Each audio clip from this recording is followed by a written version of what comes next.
Hello guys, welcome back to the channel. तो आज हम चैप्टर 6 एक्सरसाइज 6.4 में क्वेश्चन 4 करेंगे। क्वेश्चन 4 में हमें यहाँ पर दिया है if the areas of two similar triangles are equal. या हमें दो सिमिलर ट्राइंगल्स दिए हैं जिनका एरिया इक्वल है, मतलब हमें दो चीज़ें दी हुई हैं यहाँ पर गिवन। सिमिलर ट्राइंगल हैं दो और उनका एरिया इक्वल है सिमिलर ट्राइंगल्स का। तो हमें यहाँ पे प्रूव करना है कि वो कॉन्ग्रेंट है या नहीं, मतलब हमें वो जो दो ट्राइंगल हमें सिमिलर दिए हुए हैं एरिया के साथ, उनको हमें कॉन्ग्रेंट प्रूव करना है।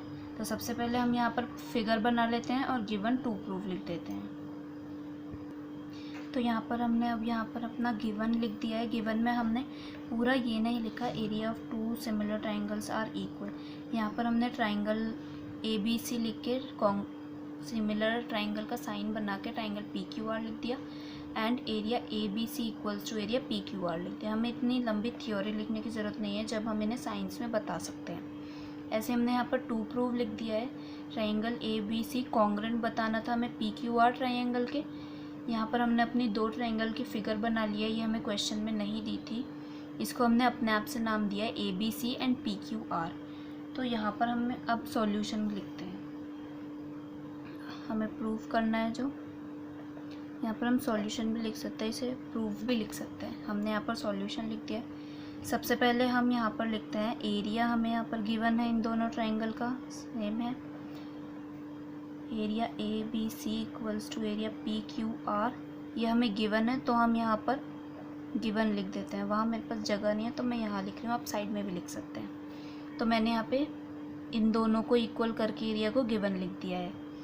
अब अगर हमारे इन दोनों ट्राइंगल के एरिया गिवन है, मतलब इक्वल हैं, तो यहाँ पर हमारी थ्योरम 6.6 से हम यहाँ पर ये प्रूव कर सकते हैं कि इनका जो रेशो है इसकी कॉरस्पॉन्डिंग साइड्स के स्क्वायर के रेशो के इक्वल होगा। तो हम वो भी यहाँ पर लिख देते हैं।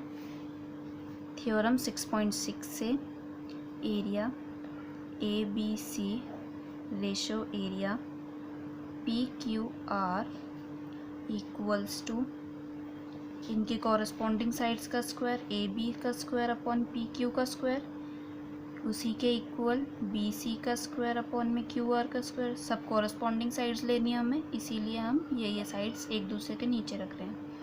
PR का स्क्वायर। अब जब हमारे पास हमने ये लिख लिया है तो अब हम इसकी वो दे देते हैं थ्योरम 6.6, रीज़न भी तो देना पड़ेगा। तो हम यहीं से शुरू कर देते हैं। The ratio of two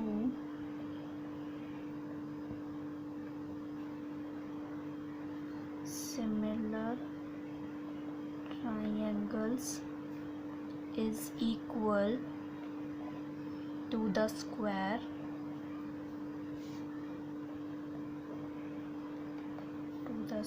of the ratio of their corresponding sides. ये हमारी थ्योरम 6.6 थी, ये हमें पूरी लिखनी पड़ेगी, क्योंकि अगर आप यहाँ पर लिख देते थ्योरम 6.6 तो उसके आपको मार्क्स नहीं मिलेंगे, इसलिए आपको पूरी थ्योरम लर्न करनी पड़ेगी। साइड्स, ये हमने यहाँ पर पूरी थ्योरम लिख दी, यहाँ पर हमने ब्रैकेट बना दिया। तो यहाँ तक हमारा सॉल्यूशन हो चुका है।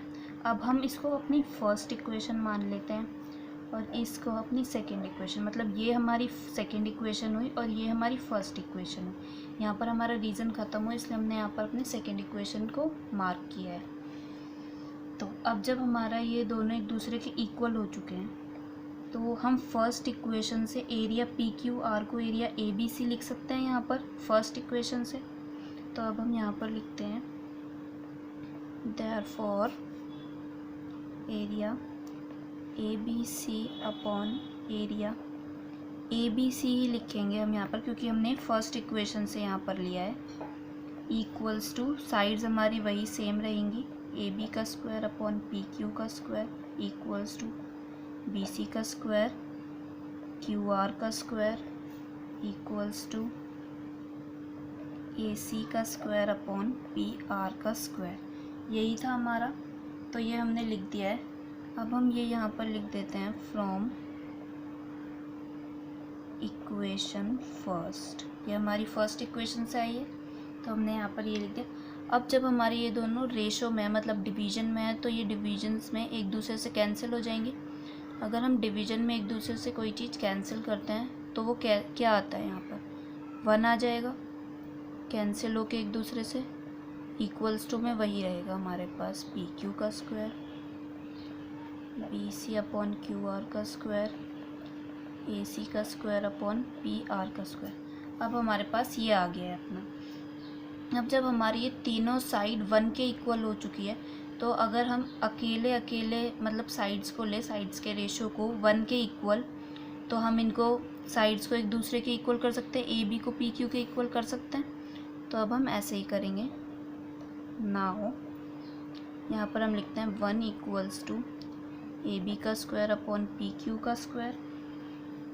इसे कैसे करेंगे अब हम, अगर हम इसकी क्रॉस मल्टीप्लाई कर दें, अपॉन में 1 है ये हम मान लेते हैं, पी क्यू को 1 से मल्टीप्लाई करते हैं, यहाँ ए बी को 1 से मल्टीप्लाई करते हैं, तो ये हमारा आया पी क्यू का स्क्वायर इक्वल्स ए बी का स्क्वायर।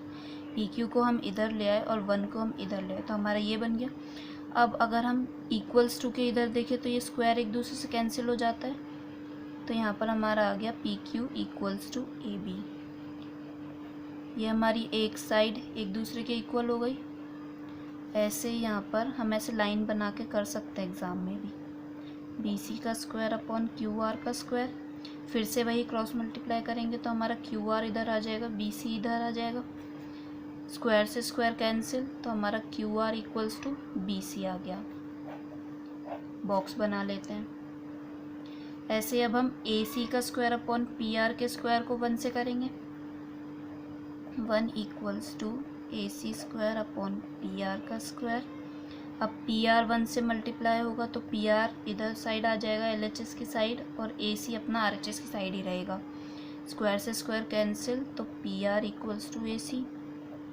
अब यहाँ पर हम देखते हैं तो हमारी 3 साइड एक दूसरे के इक्वल आ चुकी हैं, और जब हमारी तीनों साइड एक दूसरे के इक्वल आ चुकी है, ये तीनों साइड इन 2 ट्राइंगल की हैं, तो जब हमारी ये तीनों साइड अब एक दूसरे के इक्वल आ चुकी हैं तो हम इन्हें कॉन्ग्रुएंट प्रूव कर सकते हैं। कॉन्ग्रुएंट में एक क्राइटेरिया होता है कॉन्ग्रुएंट ट्राइंगल्स का, साइड साइड साइड साइड। तो अब हम उसी क्राइटेरिया से इन दोनों ट्राइंगल को कॉन्ग्रुएंट प्रूव कर सकते हैं। तो अब हम वही करते हैं बाय एस क्राइटेरिया। अब हमारा अगर एस क्राइटेरिया से ये जो हमें प्रूव करना था वो हमारा आ चुका है, तो हम यहाँ हैंस प्रूव लिख के अपना सॉल्यूशन ख़त्म करते हैं। अगर आपको ये वीडियो अच्छी लगी हो तो प्लीज़ लाइक कीजिएगा, और ऐसे ही सॉल्यूशन के लिए हमारे चैनल को सब्सक्राइब कीजिएगा। Thank you so much.